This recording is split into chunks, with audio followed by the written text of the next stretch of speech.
Malaysia selalu menghina dan anggap rendah TKI. Dulu TKI di Malaysia dianggap tidak berpengaruh dan hanya bikin kacau, tapi kini Malaysia mulai merasakan dampaknya. Setelah banyak TKI memilih pergi dan tak kembali ke Malaysia, suasana yang dulu ramai oleh pekerja asal Indonesia, sekarang terasa sepi. Dan kini sebagai gantinya, tenaga kerja di Malaysia yaitu warga Bangladesh. Pekerja dari Bangladesh semakin membludak di berbagai sektor kerja. Namun perbedaan budaya dan gaya kerjanya menimbulkan ketidaknyamanan di tengah masyarakat Malaysia. Warga Malaysia mengeluh dan merasakan hidup di negeri sendiri terasa seperti di negara lain. Juga di sisi lain, para TKI lebih memilih negara lain seperti Jepang, Tiongkok, dan Taiwan yang menawarkan gaji lebih tinggi, perlindungan lebih baik, serta lingkungan kerja yang lebih profesional. Akhirnya Malaysia pun menyesal karena terlambat menyadari peran penting TKI di Malaysia. Langsung simak informasi selengkapnya sebagai berikut. Ini fakta negaraku Malaysia. Sembang sana sini cakap besar, tak ingat dunia, tak ingat mati, kasihan rakyat Malaysia. Kelandangan di area Kuala Lumpur, siapakah yang salah di bab ini, entahlah siapa. Yang salah adakah kerajaan Malaysia yang salah atau rakyat sendiri yang malas buat kerja? Nak ambil cara yang mudah tidur makan tidur, itulah fakta sesungguhnya negara Malaysia. Bangsa Malaysia yang dulu suka merendahkan dan menghina TKI yang bekerja di negaranya, kini berbalik mengemis ke pemerintah Indonesia agar TKI yang diusir dari negaranya dikembalikan ke Malaysia untuk mengisi berbagai sektor pekerjaan dan dunia usaha maupun pertokoan dan perhotelan di negara tetangga itu. Pasca ditinggalkan TKI dari negaranya, Malaysia kini mengalami ancaman kehancuran ekonomi yang amat serius. Sejak tahun 2024, perlambatan ekonomi global, melemahnya nilai ringgit, dan lonjakan inflasi yang terjadi membuat rakyat Malaysia kini menangis akan berbagai kesulitan hidup. Kini pemerintah Malaysia meminta kepada Presiden RI agar memberi kebijakan soal pengembalian TKI. Namun pemerintah seolah kapok dengan berbagai kesombongan dan pelecehan TKI selama di negara serumpun tersebut. Yang ini betul, saya setuju dengan pandangan dia. Kadang-kadang kita bangsa kita ni, pagi-pagi dah duduk dekat warung. Bagi saya macam tak ada kerja ke duduk kat warung sampai 2 jam, 3 jam berborak. Macam dia lah ahli politik, macam dia lah ahli sains, macam dia lah wakil rakyat, macam-macam duduk berbual. Apa yang kita dapat sebenarnya kita duduk berbual kosong kat situ? Nombor satu, you mengganggu perniagaan orang. Orang tu mungkin meja dia tak banyak, terhad, tapi kita duduk berjam-jam minum kopi secawan tapi duduk berbual macam buang masa. Saya banyak orang tegur saya. Dia kata, oh Pak Alex sombong sekarang tak nak duduk. Bukan saya tak nak buang masa. Bagi saya masa itu emas. Baik kita cari rezeki untuk anak-anak, untuk keluarga kita daripada kita duduk bersembang, mambang macam dia lah paling hebat kat dalam dunia. Cari kerja. Ini kita berserah, kita bantuan, mengamuk dengan dalam tu. Kita mengamuk, bantuan kerajaan tak ada lah, sikit lah apa semua. Tapi kita malas. Itu yang Pak Alex tak suka tu. Kita orang Melayu, kita banyak tanah-tanah pusaka. Ini saya tengok kalau lalu depan rumah dengan semak dia, pokok kelapa ada. Kalau kita nak cari rezeki, daripada kita semak tu, kita keluarkan tenaga kita, kita kemas kebun kita tu, kita akan tanam serai pun dapat hasil, ambil buah kelapa tu pun kalau kita jual kita dapat hasil.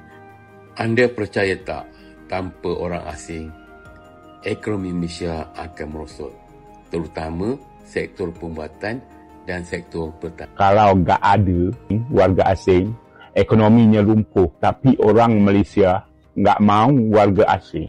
Fakta daripada mana? Kamu petik, kalau tak ada warga asing, ekonomi Malaysia ni lumpuh. Tapi kalau betul lah warga asing yang mengembangkan ekonomi Malaysia ni, kenapa tak kembangkan ekonomi di negara sendiri ya? Tetap juga berpusu-pusu nak masuk ke Malaysia. Kenapa? Dan rasanya rakyat Malaysia ni tak ada yang tak suka pada warga asing. Di Malaysia ni bersikap open-minded. Tak pernah menghalang warga asing yang ingin bekerja di Malaysia. Yang kami tentang hanyalah pendatang asing yang masuk ke Malaysia secara haram. Tak ada permit, tak ada pasport. Lepas tu duk claim ni. Nak tergelak dengan statement ni.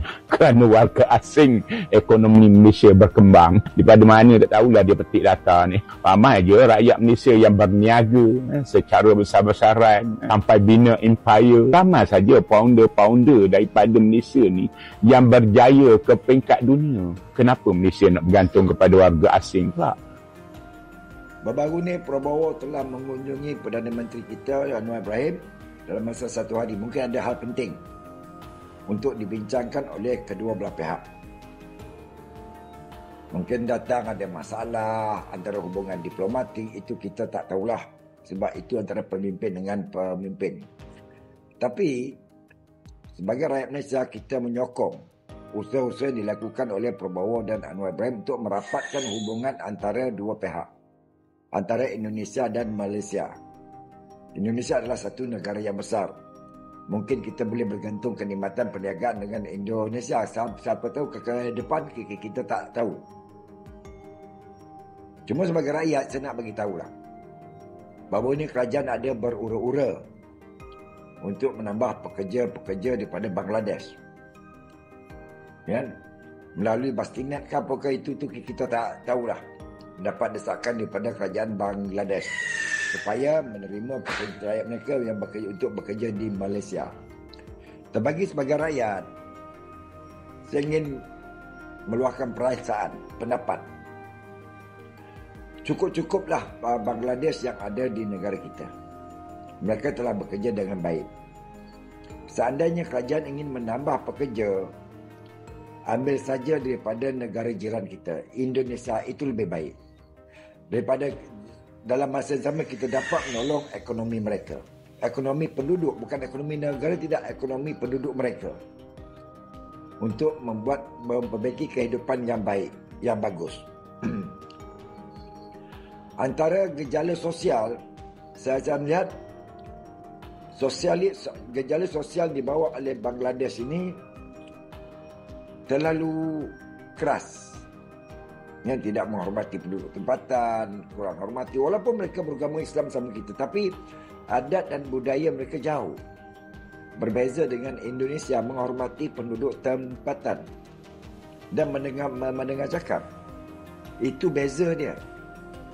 Jadi kita mintalah pada Prabowo dan Anwar Ibrahim berbincang dengan lebih lanjut. Sebab apa, dengar ururnya kerajaan telah menghentikan pengambilan pekerja daripada Indonesia. Tapi bagi saya, pekerja Indonesia lebih bagus daripada Bangladesh. Kan? Cuma kalau dikatakan nanti ada yang lari pekerja, diorang pun banyak yang lari. Yang Bangladesh pun lari daripada memajikan asal. Kan? Cuma kalau diberi pilihan, saya lebih memihak kepada pekerja Indonesia. Itu lebih bagus. Kan? Itu lebih kesefahaman. Sebab apa? Mereka memahami atau cara, budaya, lemah lembut. Ya, sama dia dengan kita di Malaysia. Sebab apa? Kebanyakan kita ini, nenek moyang kita berasal daripada sana. Jadi lebih memahami, lebih rapat.